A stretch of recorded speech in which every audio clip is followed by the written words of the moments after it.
Recently, I've been in the market for some new tarot cards. The deck I have has got a few cards missing and I'm not sure what happened to them. I don't use them to predict the future or do any kind of readings. I use them more for brainstorming and creativity exercises that I've developed. I've been looking online for a new deck, but I decided to go shopping in some local shops. For this kind of thing, I think you can get a much better idea of what you're looking for if you can actually talk to somebody that works in a shop that's familiar with this kind of thing. If this were something like a frying pan, the online reviews would be good enough. But for something more esoteric and spiritual, it's much better to get somebody's opinion, an enlightened opinion. So I went down to my local psychic shop just to see what they had. I first dropped by a regular bookstore, but they didn't really have anything other than mainstream tarot decks. And the psychic shop has a lot more stuff. As soon as I walked in, I noticed something interesting about the woman standing behind the counter. Something about her was really striking, something about her energy. So I made an excuse to go over and talk to her, and she ended up asking me to sign up for the shop's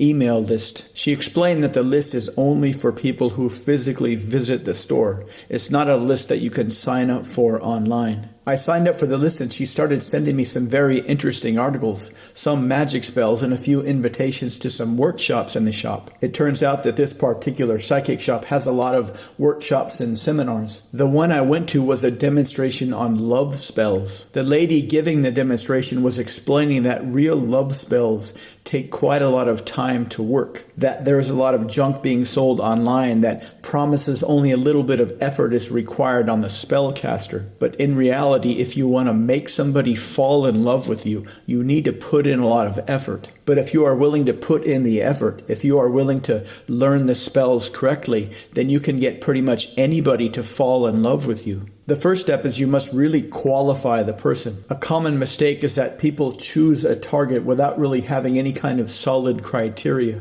of what they want other than the physical or emotional characteristics. Things like health, or career interests, or educational background, or even political and religious affiliations are things that people don't really think about when they cast a love spell on somebody. But once you have some solid criteria, then you can start the love spell. It takes about a month for it to work, and the first week is actually calibrating the spell. This is another thing that people selling magic spells online don't tell you. Every spell for every person needs to be different, and unless you calibrate the spell correctly, both for you and the person you are casting it on, the spell won't work. The lady that was giving the demonstration had a student with her that was already about halfway through the process. The first half involves doing a kind of a magical chant to elicit your best spiritual self. While you are doing that, you slowly shuffle a tarot card deck. When you are finished with the chant, while your eyes are still closed, you deal out 7 cards. These 7 cards, the elements on these 7 cards, will serve as the basis for half the spell. While her student was doing this, she told us the history of magic and why it's so carefully guarded. The golden time for humans was at the end of the last ice age, but before the dawn of large civilizations. This is when there was enough naturally growing grain and cereals so that people didn't have to farm, they didn't have to hunt, they didn't have to forage. This allowed many families to live in the same basic area for several generations, to actually build basic houses and use basic pottery for utensils, to bake bread, to make beer, and to enjoy other naturally growing mind-altering substances. Because there were so few people and so much naturally growing food, this allowed generations of people to slowly gather and pass down information from generation to generation for almost 1,000 years. Because so little work was needed to survive, this allowed ancient peoples to spend time on the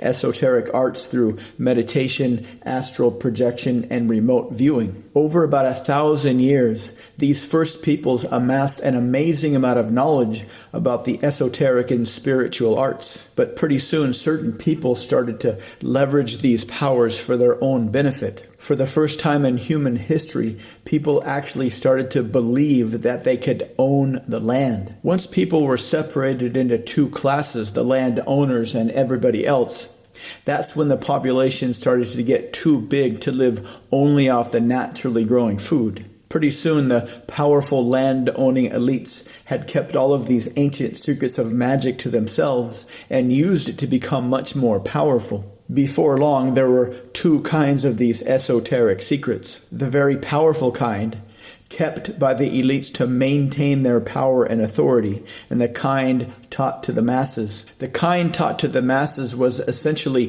repackaged and became ancient religion and mythology, which essentially still supported the ruling class. This same collection of ancient secrets is kept by the ruling classes today. The same secret and very ancient families have been ruling the planet ever since. The second half of the love spell is to do the same thing, except when calibrating your best spiritual self and pulling the cards for yourself, you do the same thing for your target. You do a chant with your eyes closed, and you pull 7 cards from a different deck that represent the target of the love spell. Once you have 14 cards, 7 for you, 7 for your target, the elements on these 14 cards will make up the core elements of the love spell. The spell is then to be repeated every night from 2 to 4 weeks.